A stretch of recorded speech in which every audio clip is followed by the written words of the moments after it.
สบายทุกคนตอนนี้กับตอนเที่ยงเราจะอยู่ในแม่น้ำลำธารแต่ก็จะมาตอบคอมเมนต์อีกเทื่อหนึ่งก็คือมีคนถามมาว่าจอยเฮ็ดจังใดจังจะสามารถสร้างรายได้จาก Facebook ได้อันนี้คือคำถามแรกเด้อแล้วคำถามที่สองเขาก็ถามมาอีกว่า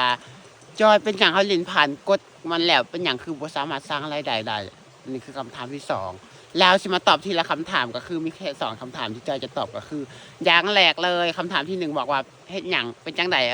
เฮ็ดแนวใดเอาจังจะมีสิทธิ์สร้างรายได้จาก Facebook ได้ก็คืออย่างแรกเลยตามที่เราสังเกตเบิ่ง 2-3 เดือนผ่านมานี่ Facebook มันอัปเดตมาใหม่มันบอกว่า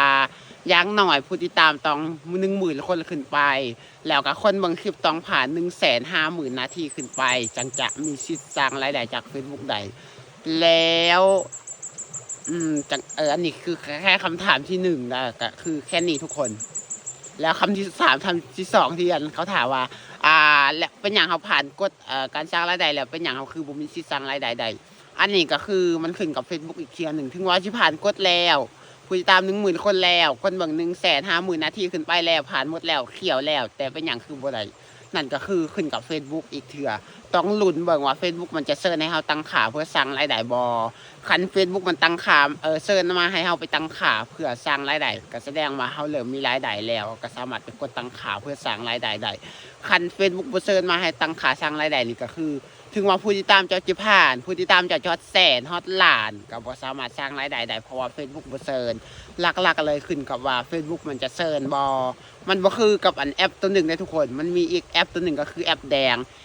งนี่มันสิกำหนดให้เฮาคือผู้ติดตามผ่านแล้วก็คือคนบางคลิปผ่านเนี่ยก็สามารถสร้างรายได้ได้เลยคือมันบ่ได้เลือกเลยว่าจะเอาผู้ใดมันเพียงแต่ว่าเฮาเล่นผ่านแล้วมันก็คือมีรายได้มาทันทีเลยแอปแดงแต่ว่า Facebook เนี่ยก็คือต้องผ่าน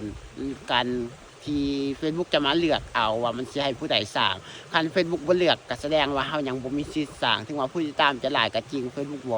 บ่เซิร์ชเฮาก็บ่มีสิทธิ์สร้างรายได้ได้แต่ว่าแอปแดงนี่ง่ายแฮงประเทศลาวก็ได้แล้วแอปแดงนี่ก็คือ YouTube YouTube ก็คือแอปแดงก็คืออยู่ประเทศลาวก็ได้คือกันเขาเล่นผ่านผู้ติดตามผ่านคนเมืองคลิปผ่านก็สามารถสร้างรายได้ได้เลยบ่จำเป็นต้องรอลุ้นนู่นนี่นั่นเพียงแต่ว่าผ่านแล้วก็ได้เลยแต่ว่า Facebook นี่มันก็คือยังย่อยว่าแหละถึงแม้สิผ่านก็จริง Facebook บ่เชิญมันก็บ่ได้เจ้าของ Facebook มันบ่เชิญเฮาก็บ่ได้แสดงว่าต้องลุ้น ลุ้นเอาอย่างเดียวนะทุกคนคันว่าผู้ใดบ่อยากลุ้นบ่อยากเสียเวลาก็เชิญ เชิญไปเล่นไปหาแนวอื่นเลยเพราะว่าเรื่องแบบนี้มันใส่เวลาโดนกว่าสิได้มันบ่แม่นเวลาง่ายๆเท่านั้นคือจอยนี่ใส่เวลามาประมาณเกือบ2ปีมันจังไดนะ